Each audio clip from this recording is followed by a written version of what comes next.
हम लोग स्टार्ट करते हैं कंसेंट से। सेक्शन 25 to 30, ये भी काफी इजी टॉपिक है, ज्यादा डिफिकल्ट नहीं है इसमें कुछ।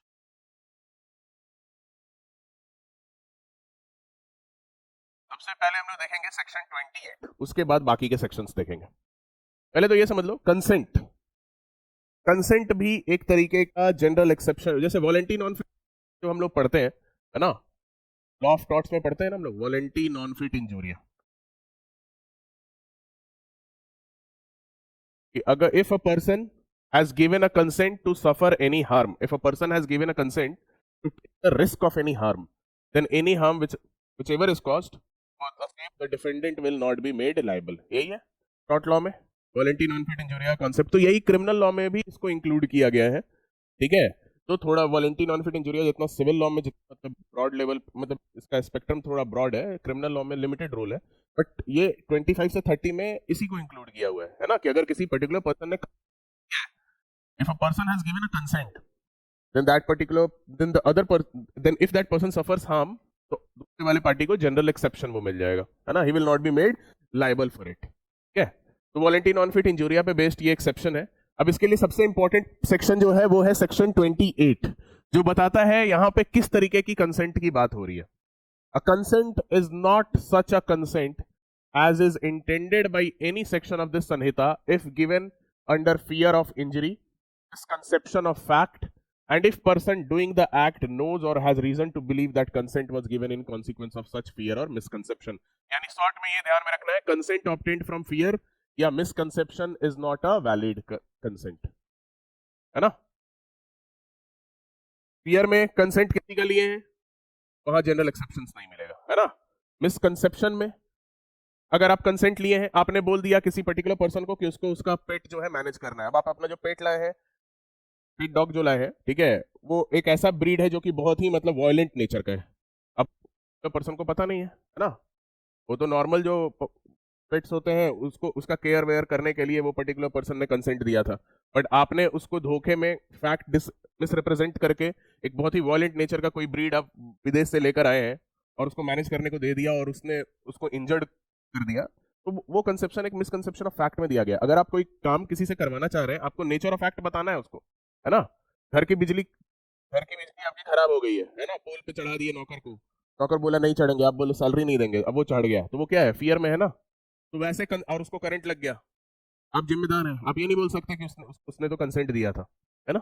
तो कंसेंट फियर से ऑब्टेन नहीं कर सकते, मिसकंसेप्शन ऑफ फैक्ट से ऑब्टेन नहीं कर सकते, है ना, right. Consent is given by a person who from unsoundness of mind, intoxication के कारण अगर कोई पर्सन समझ नहीं पा रहा है नेचर और कॉन्सिक्वेंस अपने कंसेंट का, किस फैक्ट को लेके वो कंसेंट दे रहा है, उसके नेचर और कॉन्सिक्वेंस को नहीं समझ रहा है, वो भी कंसेंट वैलिड कंसेंट नहीं है। और 12 साल से कम के बच्चे वाले कंसेंट वैलिड कंसेंट नहीं है। यानी कहने का मतलब है फियर और मिसकंसेप्शन में ऑब्टेन किया गया है, अनसाउंड माइंड के पर्सन या फिर कोई इंटॉक्सिकेटेड पर्सन जो कि नेचर ऑफ द एक्ट समझ नहीं सकता है। अब ऐसा नहीं कि इंटॉक्सिकेटेड कोई पर्सन है तो वो कंसेंट दे ही नहीं सकता है, इंटॉक्सिकेटेड पर्सन भी कंसेंट दे सकता है अगर वो नेचर और कॉन्सिक्वेंस अपने एक्ट को, है ना। और child below 12 years, 12 year age है, ध्यान रखना, 18-16 नहीं है, 12।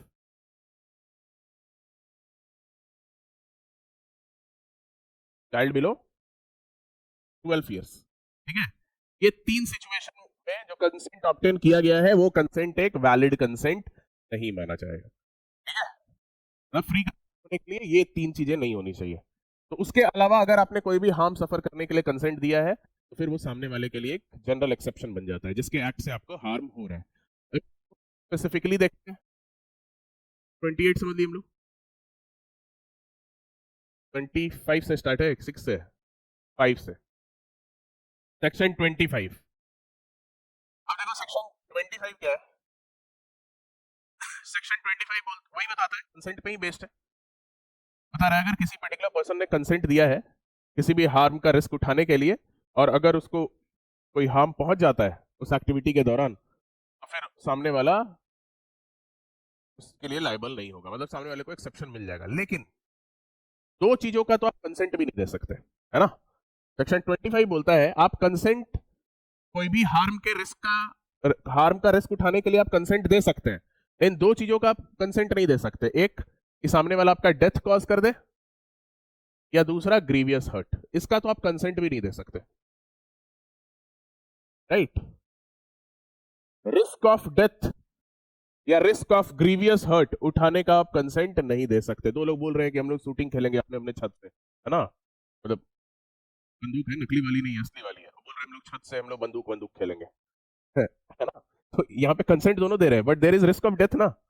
That consent is not a valid consent. ठीक है, आप डेथ और ग्रीवियस हर्ट का नहीं दे सकते, उसके अलावा कोई और हार्म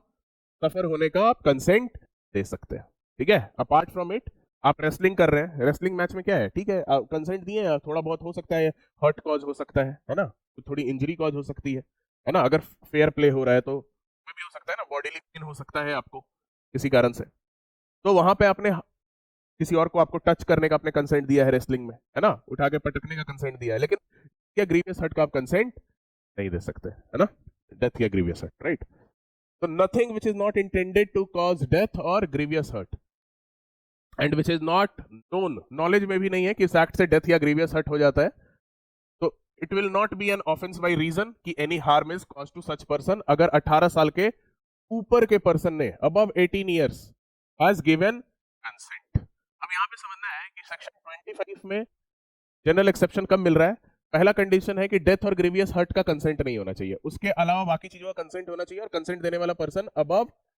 18 ईयर्स के अबव होना, ठीक है, to suffer that harm, right. ज्यादा देखने की जरूरत नहीं है भाई, ये 26 पे डेथ और ग्रीवियस हर्ट का आप कंसेंट नहीं दे सकते, डेथ और ग्रीवियस हर्ट के रिस्क को उठाने के लिए। Next is your 26। 26 क्या है, act not intended to cause death done by consent in good faith for person's benefit, ये बेसिकली डॉक्टर्स को प्रोटेक्शन देते हैं, सेक्शन 26। डॉक्टर्स या जो भी आपके ऊपर ऑपरेट कर रहे हैं लोग, है ना, कोई सर्जरी कर रहे हैं, उन लोगों को प्रोटेक्शन इसी सेक्शन के बेसिस पे मिलता है, नो डाउट। मेडिकल नेग्लिजेंस या फिर लाइक और भी अदर स्पेशल लॉज बने हुए हैं, लाइक यहाँ पे आपको बीएनएस में या यही सेक्शन डॉक्टर्स को प्रोटेक्शन देता है। सेक्शन क्या है, nothing which is not intended to cause death is an offense by reason of harm which is caused in good faith by a person who has given consent। यहाँ तीन चीज बस समझना है, आपका किसी भी पर्सन का एक्ट जो है यहाँ पे प्रोटेक्टेड कब है, जब वो इंटेंशन नहीं है डेथ कॉज करने का, not intended to cause death. दूसरा, गुड फेथ में वो एक्ट होना चाहिए, है ना, और तीसरा मतलब किसी पर्सन के बेनिफिट के लिए वो एक्ट होना चाहिए, गुड फेथ में किसी भी पर्सन के बेनिफिट के लिए वो एक्ट होना चाहिए, और तीसरा वहां पे कंसेंट होना चाहिए। ठीक है, यानी nothing which is not intended to cause death and in good faith for the benefit of a person with a consent will make him liable for any offence, उसको कंप्लीट एक्सेप्शन मिल जाएगा। अब यहां पे समझना क्या है, यहां बोल रहा है nothing which is not intended to cause death, grievous hurt नहीं बोल रहा है, ग्रीवियस हर्ट कॉज आप कर सकते हैं, अब बॉडी में ऑपरेशन कर रहे हैं तो ग्रीवियस हर्ट तो कॉज कर ही रहे हैं ना, वो ग्रीवियस हर्ट के डेफिनेशन में तो फॉल कर ही जाएगा ना, आपके बॉडी पे जो भी जो आपका ऑपरेशन हो रहा है, सर्जरी हो रहा है, तो इसलिए यहां ध्यान रखना है इसमें और इसमें फर्क क्या है, 25 और 26 में फर्क क्या है, बस ये समझो 26 डॉक्टर्स को प्रोटेक्शन देता है मेनली, और भी किसी लोग को मिल सकता है, लेकिन मेनली ये डॉक्टर्स को ही ये प्रोटेक्ट करता है। ठीक है, समझ रहे हो, डेथ या ग्रीवियस हर्ट को लेकर कंसेंट नहीं दिया जाता है ना, डेथ और ग्रीवियस हर्ट का इंटेंशन भी नहीं होता है डूअर का, ना ही उसको नॉलेज होता है कि डेथ या ग्रीवियस हर्ट कॉज होगा। दूसरा है, पर्सन कंसेंट देने वाला कितने एज का होना चाहिए, 18 ईयर्स और अबव, और यहाँ पे गुड फेथ जैसा कोई रिक्वायरमेंट नहीं है, यहाँ पे यही दो रिक्वायरमेंट ही है ना, पर्सन को नॉलेज नहीं होना चाहिए कि उसके एक्ट से डेथ या ग्रीवियस हर्ट कॉज होगा, और दूसरे पर्सन वाला कंसेंट देने वाला 18 ईयर से अबव है ना, तो वहां पे मुझे गुड फेथ से एक्ट करने की जरूरत नहीं है, थोड़ा बैड फेथ भी चल सकता है, मतलब बैड फेथ मतलब उस लेवल का नहीं, मतलब गुड फेथ का मतलब क्या हुआ, ड्यू केयर और अटेंशन आपको आपका है तो गुड फेथ है, नहीं है तो नहीं है, तो आपको उतना ड्यू केयर और अटेंशन नहीं देना है अगर 18 पर्सन ने आपको कंसेंट दिया है, एक्सेप्ट डेथ और ग्रीवियस हर्ट, बस यही है सेक्शन 25 है, लेकिन 26 में गुड फेथ भी है, कंसेंट भी है, और कंसेंट देने वाले का एज 18 ईयर्स यहाँ नहीं है, कंसेंट देने वाले का एज तब हम क्या इंप्लाई करेंगे, यस वेरी गुड, 12 ईयर्स। जब यहाँ पे कोई एज लिमिट नहीं दिया गया है तो अभी हम लोग सेक्शन 28 में पढ़े ना, 12 साल से ऊपर के लोग कंसेंट दे सकते हैं, उसके नीचे वाले कंसेंट नहीं दे सकते, ठीक है, और यहाँ पे ध्यान रखना है कि यहाँ पे जो एक्ट करने वाला पर्सन है उसका इंटेंशन नहीं है किसी का डेथ कॉज करने का, लेकिन नॉलेज है कि उस एक्ट से डेथ कॉज हो सकता है, या फिर वो इंटेंशन है ग्रीवियस हर्ट कॉज करने का। ठीक है, यहां पे देखो बस इंटेंशन की बात कर रहा है ना, which is not intended to cause death, और यहां क्या है, which is not intended as well as known. मतलब नॉलेज भी नहीं होना चाहिए, इंटेंशन भी नहीं होना चाहिए। यहां पे नॉलेज हो सकता है, ऑपरेशन करने जा रहे हैं वो आदमी मर सकता है, ऑपरेशन में भी रिस्क होता है ना मरने का, इसलिए कंसेंट आपसे भरवाया जाता है, होता है ना, ऑपरेशन में, चाइल्ड डिलीवरी में, चीजों में डेथ का चांसेस होता है, राइट। तो यहाँ पे ये चीज ध्यान रखिएगा, ये बहुत प्रीलिम्स में ये गलती होता है, यहाँ पे जो मेंटल एलिमेंट जो यहाँ पे रिक्वायर्ड है, यहाँ बोल रहा है कि इंटेंशन नहीं होना चाहिए डेथ कॉज करने का। उसके अलावा ग्रीवियस हर्ट का इंटेंशन हो सकता है, डेथ का नॉलेज भी हो सकता है, लेकिन डेथ का इंटेंशन नहीं होना चाहिए। और इसमें ना ग्रीवियस हर्ट ना डेथ, इंटेंशन नॉलेज कुछ नहीं होना चाहिए वहां पे। और 18 ईयर से ऊपर के पर्सन ने वहां पे कंसेंट दिया होगा तब वो प्रोटेक्टेड होगा। ठीक है, ओके। नेक्स्ट आइए। अब ये ऐसा नहीं है केवल डॉक्टर को ही प्रोटेक्ट करेगा, किसी और पर्सन को भी प्रोटेक्ट कर सकता है। ठीक है, अब बस उसके तरफ से वो एक्ट गुड फेथ में हुआ होना चाहिए, राइट। अब जैसे कोई घर में आग लग गया है, अब कोई रास्ता ही नहीं है ना, अब ऊपर से ही नीचे कूदना पड़ेगा या फेंकना पड़ेगा। ठीक है, अब कोई पर्टिकुलर पर्सन है, उससे कंसेंट ले लिए कि चलो तुम फेंक देते हैं, है ना, कोई पर्टिकुलर पर्सन अंदर गया हुआ है बचाने के लिए, फेंक रहे, इंटेंशन तो डेथ कॉज करने का नहीं है, लेकिन नॉलेज है ना कि पर्सन का डेथ हो सकता है ना। नीचे जो कैच करने वाला पर्सन अगर नहीं कैच कर पाया सही से तो वहां पे हो सकता है, राइट। ओके, 26 था। अब आइए चिल्ड्रन के कॉन्टेक्स्ट में।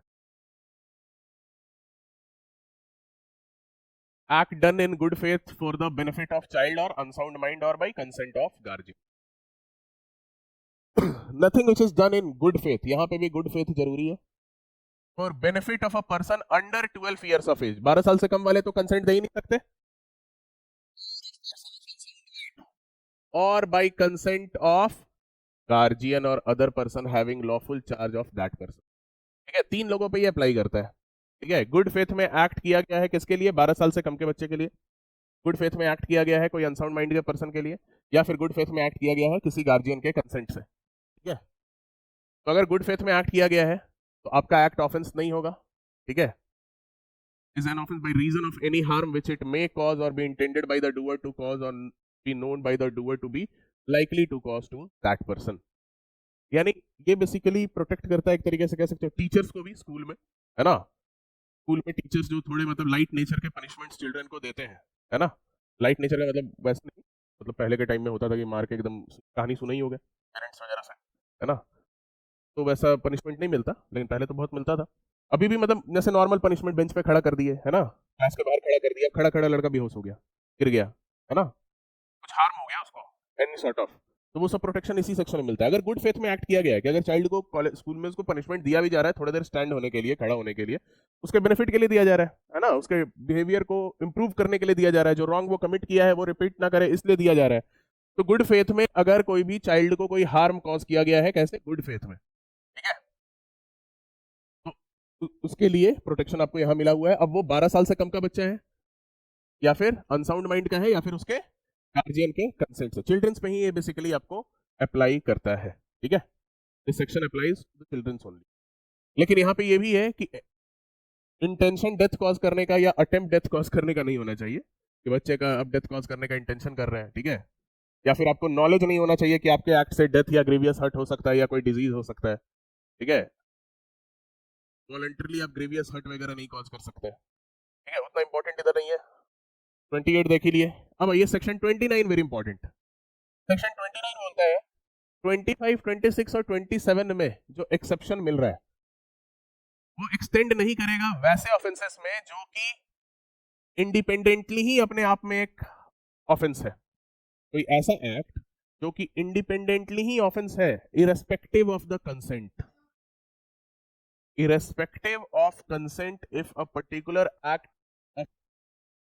ठीक है, तो फिर वो कंसेंट का कोई वैल्यू नहीं है। Do not extend to act which are offences independently of any harm which they may cause, like miscarriage, है ना, मिसकैरेज, कॉजिंग मिसकैरेज, अगर कंसेंट से भी मिसकैरेज कॉज किया जा रहा है वहां पे कोई आपको एक्सेप्शन अवेलेबल नहीं है। ठीक है, क्योंकि आप लोग जब बीएनएस पढ़ते हैं, बीएनएस में, हाँ बीएनएस आईपीसी 312 में था, है ना, यहाँ पे 88 में है, ठीक है। कि अगर आपने किसी वुमेन का मिसकैरेज उसके कंसेंट से भी कॉज किया है, that is not an defence, ठीक है। ऐसा नहीं है कि आप बोलिए कि उसने कंसेंट दिया था, कंसेंट से भी कॉज किया है तो उसको भी पनिशमेंट होगा, आपको भी पनिशमेंट होगा, है ना। तो वहां पर कंसेंट मैटर ही नहीं करता है। तो वही ये बता रहा है, अगर कोई एक्ट इंडिपेंडेंट ऑफ कंसेंट अगर वो हार्म है ना, तो फिर वहां पे उस कंसेंट का कोई इंपॉर्टेंस नहीं है। ये सेक्शन 29 में, ठीक है। और फिर लास्ट सेक्शन है कंसेंट से रिलेटेड 30, जो कि एक्ट डन अंडर इमरजेंसी आप कह सकते हैं। कि अगर कभी ऐसा सिचुएशन ऐसा अराइज हो जाए, it is impossible to obtain consent, किसी पर्सन का कंसेंट ऑब्टेन करना या किसी पर्सन के गार्जियन का कंसेंट ऑब्टेन करना अगर पॉसिबल नहीं है, सर्कमस्टेंसेस ऐसे हैं कि कोई पर्टिकुलर पर्सन का एक्सीडेंट हो गया है, बहुत सारा ब्लड लॉस हो गया है, अब उससे या उसके गार्जियन से जब तक आप कंसेंट लेंगे तो उतने देर में ऑपरेट करेंगे वो पर्सन, तो इट्स बेटर कि बिना कंसेंट का ही आप जो है इमीडिएटली वहां पे एक्ट कर सकते हैं,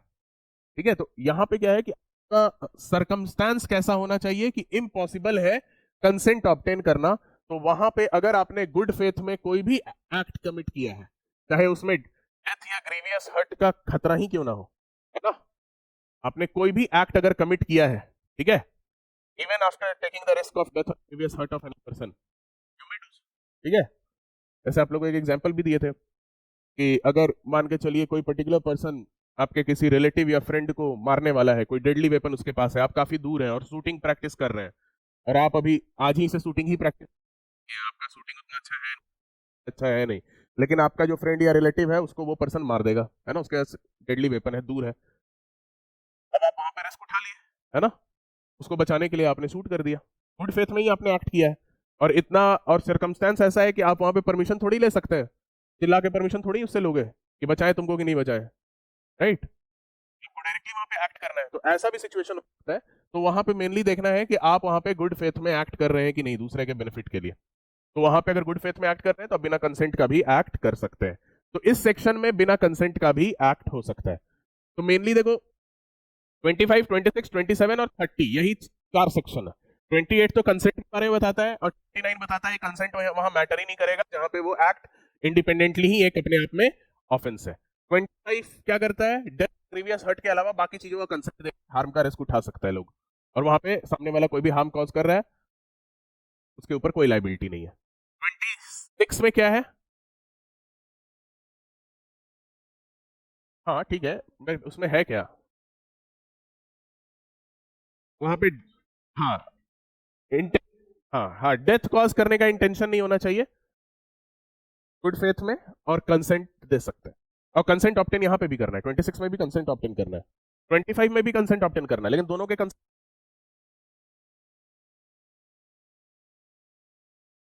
25 में 18 ईयर से above person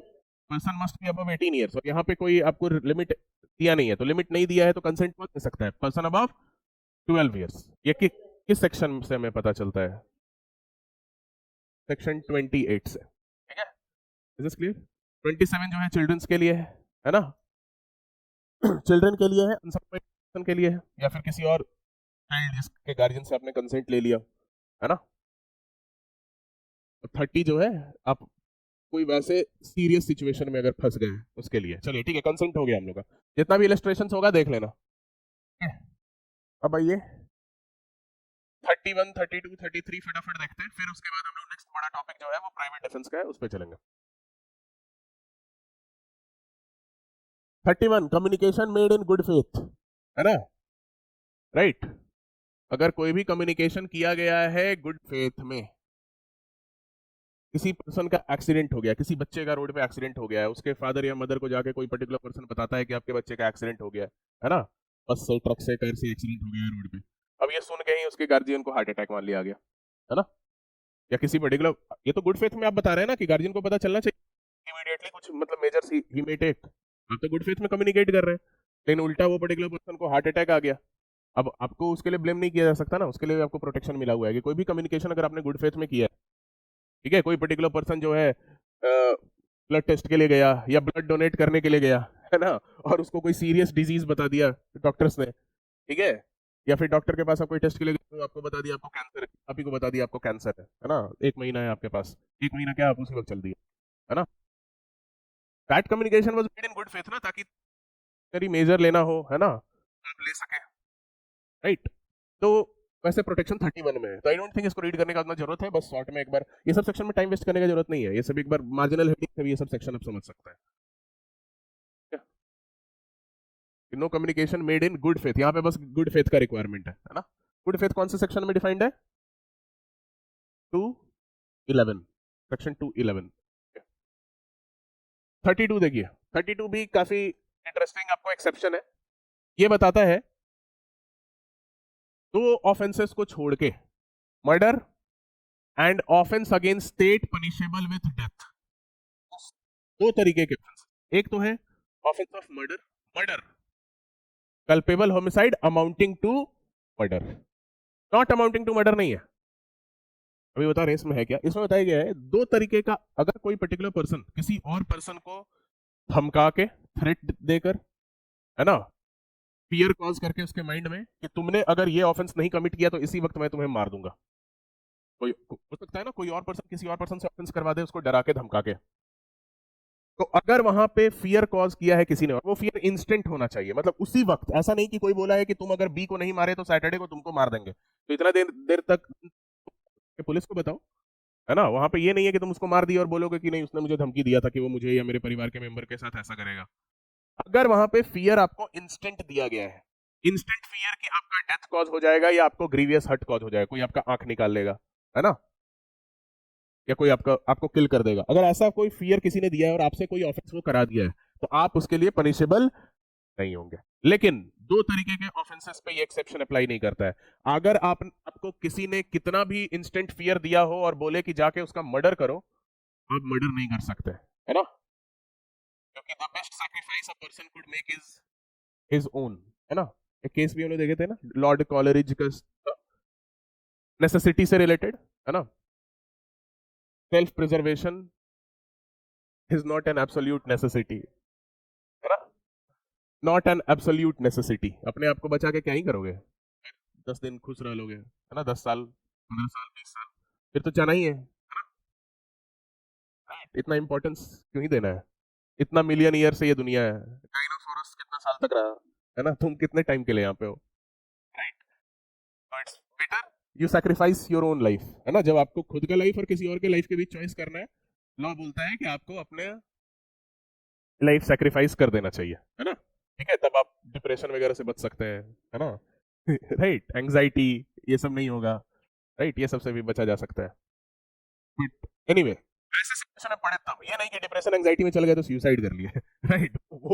that is not a solution, है ना, that creates lot of problem for other people. अगर कुछ अच्छा करना हो तब अपने करो, किसी और के लिए खुद की लाइफ का sacrifice, किसी और का लाइफ और बनाने के नहीं, राइट। ओके, तो इस सेक्शन में दो तरीके का ऑफेंस में तो ये एक्सेप्शन मिलेगा नहीं आपको, मर्डर और एक जो है offence against state punishable with death. Offence against state punishable with death में वेजिंग वॉर आ जाता है ना, waging war, committing depredation on territories, है ना, एक्ट इंडेंजरिंग, मतलब जो सॉवरेनिटी इंटीग्रिटी होता है कंट्री का, मतलब वैसे ऑफेंस अगेंस्ट स्टेट कौन से चैप्टर में है आपके बीएनएस में, चैप्टर नंबर 7, देख लो, 7, okay, offence against state is chapter number 7, right. तो ऑफेंस अगेंस्ट स्टेट में सारे ऑफेंसेस नहीं, जो ऑफेंसेस डेथ पेनल्टी से पनिशेबल है, वैसे ऑफेंसेस को आप किसी के इंस्टेंट फियर के अंदर भी कमिट नहीं कर सकते। मर्डर का ऑफेंस आप इंस्टेंट फियर के अंदर भी कमिट नहीं कर सकते। और उसके बाद एक और चीज समझना है कि ये एक्सेप्शन आपको तब, मतलब इन दोनों के अलावा बाकी के ऑफेंस कर सकते हैं। कोई मेरे किसी ने मुझे गन पॉइंट पे बोला कि चलो तुमको इस घर का की है तुम्हारे पास, या इस दुकान का की है तुम्हारे पास, खोलो, या फिर कोई जो है पर्टिकुलर पर्सन ताला तोड़ने में एक्सपर्ट है, उसको आप जो है धमका के ले जा रहे हैं, और किसी घर चोरी कर लिया, डकैती कर लिया, तो वो पर्सन लायबल नहीं होगा, क्यों, क्योंकि उसको इंस्टेंट फियर ऑफ डेथ दिया गया, लेकिन वो इस इंस्टेंट फियर ऑफ डेथ के अंदर किसी और का मर्डर नहीं कमिट कर सकता है, ऑफेंस अगेंस्ट स्टेट नहीं कमिट कर सकता है, which is punishable with death. और एक और चीज ध्यान में रखना है कि कोई पर्टिकुलर पर्सन जिसको इंस्टेंट फियर ऑफ डेथ दिया जा रहा है, अगर वो अपने लक्षण के कारण ही उस प्रॉब्लम में आया है, उस सिचुएशन में खुद को, उस सिचुएशन में, उस ट्रबल में वो खुद को लेकर आया है, ठीक है, तो वहां पे फिर वो ये प्रोटेक्शन क्लेम नहीं कर सकता है। अब जैसे तो कोई पर्टिकुलर पर्सन जो है सोचा कि थोड़ा कूल बनते हैं, किसी गैंग गैंग को ज्वाइन कर लिया है ना, कोई फलाना गैंग को ज्वाइन कर लिया उसने, जब वो गैंग को ज्वाइन किया तो देखा कि भाई वो गैंग तो बहुत ब्रुटैलिटी कमिट करती है, अब वो बाहर निकलना चाहे, है ना, वो लगा धूम मूवी टाइप का थोड़ा मजा वजा करेंगे, ये सब करेंगे, लेकिन सब ब्रुटैलिटी कमिट होता है ना, बहुत हीनियस ऑफेंसेस वो गैंग कमिट कर रही है, वो बाहर निकलना चाह रहा है, बाहर नहीं निकल पा रहा है, बाहर निकलने के लिए उसको बोला गया कि तुमको एक करना है किसी पर्टिकुलर पर्सन, कोई चोरी डकैती या कुछ करना है, ठीक है, कि ऐसे ही थोड़ी तुमको जाने दिया जाएगा, परफॉर्मेंस करके दिखाओ, ग्रुप में आए हो तो वहां पे फिर अगर वो उस फियर में अगर वो एक्ट करता है तो वो ये एक्सेप्शन क्लेम नहीं कर सकता है, क्योंकि अब उस सिचुएशन में वो खुद को उस खुद खुद को लैंड हुआ है ना, खुद उस ट्रबल में गया है, right, except murder and offences against state punishable with death, इसको पहले हाइड करके ही पढ़ोगे तो कोई दिक्कत नहीं है। Nothing is an offense which is done by a person who is compelled to do it by threat, which at the time of doing it reasonably cause the apprehension that instant death to that person will otherwise be the consequence. ठीक है, instant death, okay sorry हम grievous hurt भी बोल दिए थे ना, grievous hurt नहीं है ना, only instant death, not grievous hurt, ठीक है, ये ध्यान रखिए, करेक्ट कर लीजिएगा अगर नोट किए होंगे तो, केवल इंस्टेंट डेथ है, राइट, कि कोई भी पर्टिकुलर पर्सन ने कोई भी ऑफेंस कमिट किया है under this apprehension that instant death may be caused to him, then he will get the protection, but not in cases of murder and offense against state. उसके अलावा एक और exception यहां दिया है, provided that the person doing the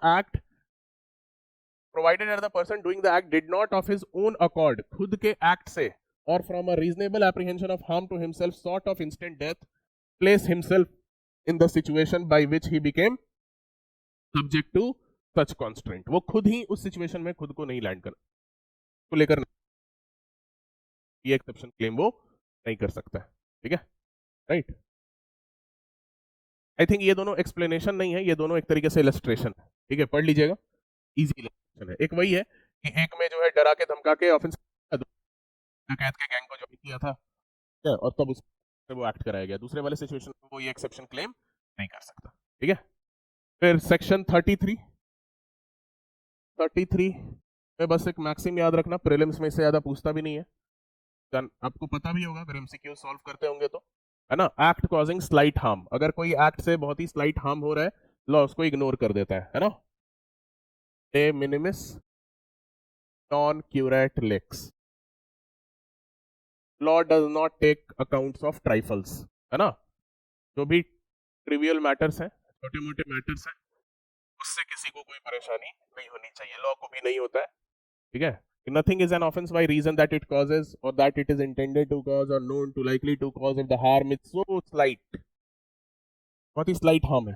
कि no person of ordinary sense and temper would complain of such harm. अब किसी का सिलेक्शन हो गया, किसी ने बहुत ही अच्छा परफॉर्म किया, उसको शाबाशी देने के लिए प्रिंसिपल ने शाबाश शाबाश करके 2 बार पैट किया पीठ पे, तो वो एक तरीके से हर्ट तो कॉज हो ही गया ना, जाके केस कर दो, है ना, लेकिन law will not take account of such trifles, है ना, वो इतना छोटा मोटा मैटर है, क्यों ही आ पा रहा है, नहीं वापस, right, law does not take account of trifles, okay.